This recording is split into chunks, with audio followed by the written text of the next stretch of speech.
ಸಖತ್ ಖಾರ ಬಣ್ಣ ಮತ್ತು ರುಚಿ ಆಚಿ ಚಿಲ್ಲಿ ಪೌಡರ್. ಕುರ್ಚಿ ಉಳಿಸಿಕೊಳ್ಳಲು ದಿಢೀರಾಗಿ ಅಧಿವೇಶನವನ್ನು ಕರೆದಿದ್ದಾರೆ.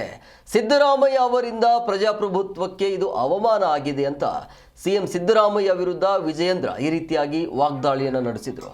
ಸರ್ಕಾರ ವೈಫಲ್ಯವನ್ನು ಮುಚ್ಚಿಕೊಳ್ಳುವ ಕೆಲಸವನ್ನ ಮಾಡ್ತಾ ಇದೆ, ಕೇಂದ್ರದ ವಿರುದ್ಧ ರಾಜ್ಯದ ಜನರನ್ನ ಎತ್ತಿ ಕಟ್ಟುವಂತ ಕೆಲಸ ಇದು ಅಂತ ಹೇಳಿ ಬಾಗಲಕೋಟೆಯಲ್ಲಿ BY ವಿಜಯೇಂದ್ರ ಈ ರೀತಿಯಾಗಿ ಹೇಳಿಕೆಯನ್ನು ಕೊಟ್ಟಿದ್ದಾರೆ.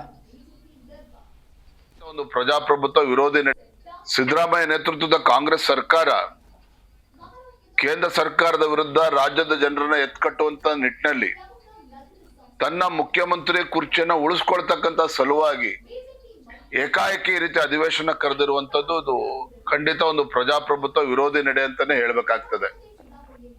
ತನ್ನ ವೈಫಲ್ಯಗಳನ್ನ ಮುಚ್ಚಿ ಹಾಕೊಳ್ಳುವ ಸಲುವಾಗಿ ಈ ರೀತಿ ಕಾಂಗ್ರೆಸ್ ಸರ್ಕಾರ ಸಿದ್ದರಾಮಯ್ಯನವರು ನಿರ್ಧಾರಗಳನ್ನು ತೆಗೆದುಕೊಳ್ತಾ ಇರ್ತಕ್ಕಂಥದ್ದು ಈ ನಾಡಿನ ಜನತೆಗೆ ಮಾಡ್ತಾ ಇರ್ತಕ್ಕಂಥ ಅಪಮಾನ ಕೂಡ ಹೌದು.